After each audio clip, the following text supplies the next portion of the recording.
Hello everyone, welcome to you in my YouTube channel. আজকে আমরা যে জিনিসটা শিখবো সেটা হচ্ছে একটা ওয়েবসাইট বানানোর প্রজেক্ট শুরু করতে গেলে আমাদের কিভাবে আগানো উচিত কিংবা প্রজেক্ট ফাইল কিভাবে রেডি করতে হয়।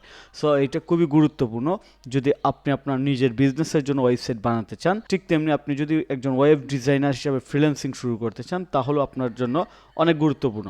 ওভারঅল এই ভিডিওটা স্পেসিফিক্যালি যদি বলি সেটা হচ্ছে আমার ওয়েব ডিজাইন মাস্টার ক্লাস কোর্সের যে স্টুডেন্ট আছে তাদের জন্য রেকর্ড করা।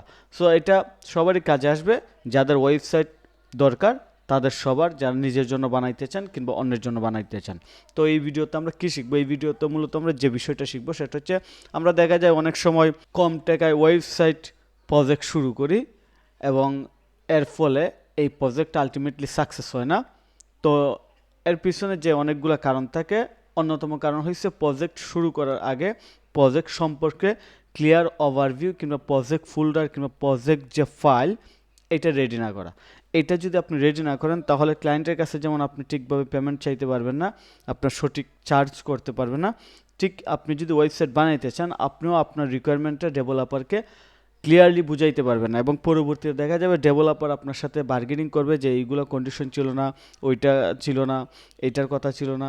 ঠিক তেমনি আপনি যদি ডেভেলপার হন, আপনার সাথে এরকম সমস্যা হবে যে ক্লায়েন্ট পরবর্তীতে অনেক কিছু চাইবে, আপনি আসলে তাকে ফুলফিল করতে পারবেন না, তার রিকোয়ারমেন্ট ফুলফিল করতে পারবেন না। সো এই জন্য একটা ওয়েবসাইট ডিজাইনিংয়ের প্রজেক্ট শুরুর আগে যে জিনিসগুলো করা দরকার, আমি যে জিনিসগুলো করি সেই জিনিসটা আমি আপনাদেরকে আজকে দেখাই। তো প্রথমে আপনারা যে কাজটা করবেন সেটা হচ্ছে একটা প্রজেক্ট ফোল্ডার বানাবেন ক্লায়েন্টের জন্য এবং প্রজেক্ট ফোল্ডারের নাম দিবেন ওয়েব ডিজাইন প্রজেক্ট 1001 আমি দিয়ে দিলাম। ফর এক্সাম্পল আমি 1001 নাম্বার প্রজেক্ট শুরু করতেছি সাপোজ। ওকে, সো এটা হচ্ছে আমার project folder, web design project 1001। এটা হচ্ছে আমার প্রজেক্ট ফোল্ডার। এইখানে প্রজেক্ট শুরুর আগে এটা আমি ওয়েব ডিজাইনারই হই কিংবা আমি এন্টারপ্রিনার হই, সবারই লাগবে যে জিনিসগুলো করা দরকার। আমি লিখতেছি প্রজেক্ট ডিটেলস। প্রজেক্ট ডিটেলসটা এখানে লিখে রাখবো। তো প্রজেক্ট ডিটেলসে আসার পর আমরা যে জিনিসগুলো লিখব, ক্লায়েন্ট ক্লায়েন্ট ক্লায়েন্ট নেম। সেমভাবে আপনি যদি একজন উদ্যোক্তা হয়ে থাকেন, আপনি লিখবেন ডেভেলপার নেম, ক্লায়েন্ট কিংবা ডেভেলপার, অর্থাৎ এটা দুইজনের জন্য। আমি ক্লায়েন্টের জন্য স্পেসিফিক দেখাই, ক্লায়েন্ট নেম, এখানে ক্লায়েন্টের নাম লিখবেন। তারপর আপনি যে জিনিসটা লিখতে পারেন, client name, client email, phone, address, এই পর্যন্ত ক্লায়েন্টের ইনফরমেশন রাখলেন। পেমেন্ট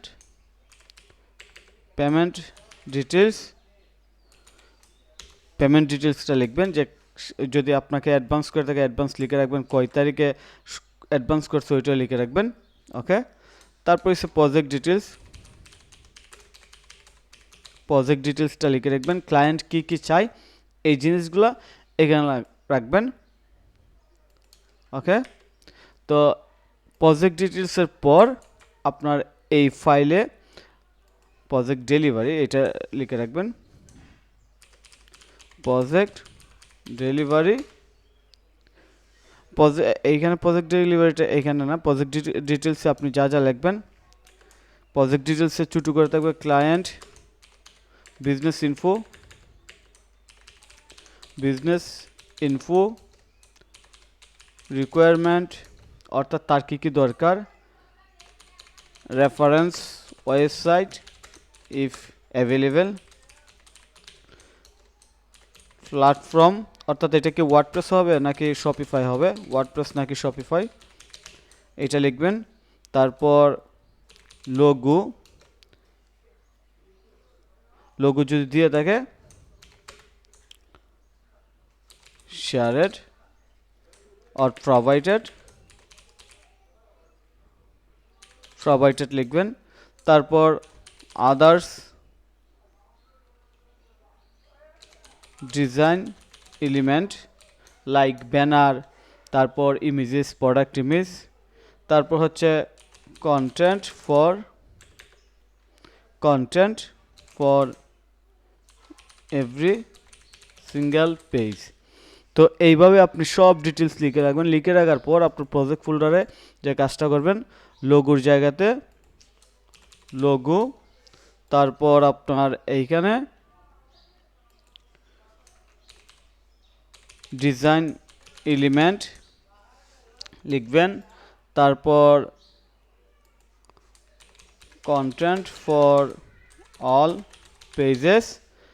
আরেকটা বিষয় লিখে রাখবেন প্রজেক্ট ডিটেলস। প্রজেক্ট ডিটেলসের পর পেমেন্ট ডিটেলসের পর লিখবেন লগ ইন অ্যাক্সেস, অর্থাৎ লগ ইন অ্যাক্সেসটাও লিখে রাখবেন। সো এইভাবে যদি আপনারা অর্গানাইজ করে রাখেন তাহলে একটা প্রজেক্ট পারফেক্টলি শুরু করতে পারবেন, পারফেক্টলি শেষও করতে পারবেন। তো এখানে কি কি বিষয় লাগবে, আপনি যদি একজন ফ্রিল্যান্স ওয়েব ডেভেলপার কিংবা ওয়েব ডিজাইনার হয়ে থাকেন, ফ্রিল্যান্সার হয়ে থাকেন, তাহলে আপনি ক্লায়েন্টের কাছ থেকে এই সকল ইনফরমেশন নিয়ে প্রজেক্ট শুরু করবেন এবং এই সকল ইনফরমেশন নেওয়ার পর ওনাকে একটা প্রজেক্ট প্রপোজাল পাঠাবেন। তো যেহেতু আগে থেকে কাস্টমার আপনার সাথে এই ইনফরমেশনগুলো কিংবা ক্লায়েন্ট এই ইনফরমেশনগুলো শেয়ার করছে, সো সেই ক্ষেত্রে আপনি খুব সহজে একটা প্রজেক্ট প্রপোজাল বানাইতে পারবেন চ্যাটজিপিটির মাধ্যমে। খুবই সহজ। এটাকে পিডিএফ হিসাবে ডাউনলোড করে ক্লায়েন্টকে দিয়ে দিবেন। এবং ইনভয়েস জেনারেট করার জন্য অনেক ফ্রি ইনভয়েস জেনারেটর আছে, আপনারা যে কোনো একটা ইউজ করবেন। গুগলে যে যদি সার্চ করেন ফ্রি ইনভয়েস জেনারেটর, তাহলে আপনারা যে এই যে এটা আছে এটা ট্রাই করতে পারেন, ফ্রি ইনভয়েস জেনারেটর। এইখান থেকে আপনারা ইজিলি ইনভয়েস জেনারেট করে ক্লায়েন্টকে পাঠিয়ে দিতে পারেন। সো এই হচ্ছে মূলত প্রসেস। এই প্রসেসে যদি আপনারা কাজ করেন তাহলে আপনাদের প্রজেক্টটা ট্র্যাকে থাকবে, সুন্দরভাবে কাজ করতে পারবেন এবং পেমেন্টও ঠিকভাবে পাবেন। এবং আপনি যদি উদ্যোক্তা হয়ে থাকেন তাহলে এই সেম প্রসেসটা আপনার জন্য খুবই প্রয়োজন। আপনি এখানে লিখবেন ডেভেলপার নেম, ডেভেলপারের info, payment details, log in অ্যাক্সেসটা আপনি দিয়ে রাখবেন। তারপর প্রজেক্ট ডিটেলস, আপনি কী কী চান ওই ডেভেলপারের কাছে সব কিছু রাখবেন। আপনার লোগো, ডিজাইন এলিমেন্ট, কন্টেন্ট, এই সব কিছু রেডি রাখবেন, তাহলে আপনার প্রজেক্টটা ওই ডেভেলপারেও সুন্দর করে করতে পারবে। এইভাবে যদি আপনি একটা প্রজেক্ট ডিটেলস দিয়ে দেন, ওই ডেভেলপার আপনাকে মনে করবে যে আপনি একজন স্মার্ট উদ্যোক্তা এবং আপনার আসলে পারফেক্টলি স্মার্টলি কাজ করার মতো একটা প্যাশন আছে এবং সে নিজেও আপনার ওয়েবসাইটটাকে ওইভাবে পারফেক্টলি বানাবে। সো আশা করি সব কিছু বুঝতে পারছেন যে কীভাবে একটা প্রজেক্ট শুরু করতে হয় এবং আলটিমেটলি এই ভিডিওটা ই কমার্স উদ্যোক্তাদের জন্য খুবই গুরুত্বপূর্ণ। আমার ভিডিওতে এত বেশি আপনার এডিটিংয়ের কাজ থাকে না, এত বেশি আই ক্যাচিং ইফেক্ট কিংবা এই সেই দেওয়ার আসলে ট্রাই করা হয় না। আমি জাস্ট রিয়েল ইনফরমেশনগুলো শেয়ার করি। আমার কাছে মনে হয় আপনারা যদি নতুন উদ্যোক্তা হয়ে থাকেন এই ইনফরমেশনটা আপনার জন্য কাজে আসবে এবং স্পেসিফিকলি আমার ওয়েবসাইট ডিজাইন মাস্টার ক্লাস স্টুডেন্টদেরও এটা খুবই কাজে আসবে। তো ধন্যবাদ সবাইকে।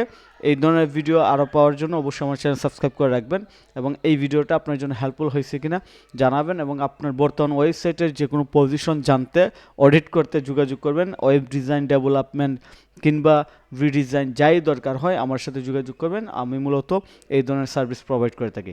ধন্যবাদ, ভালো থাকবেন।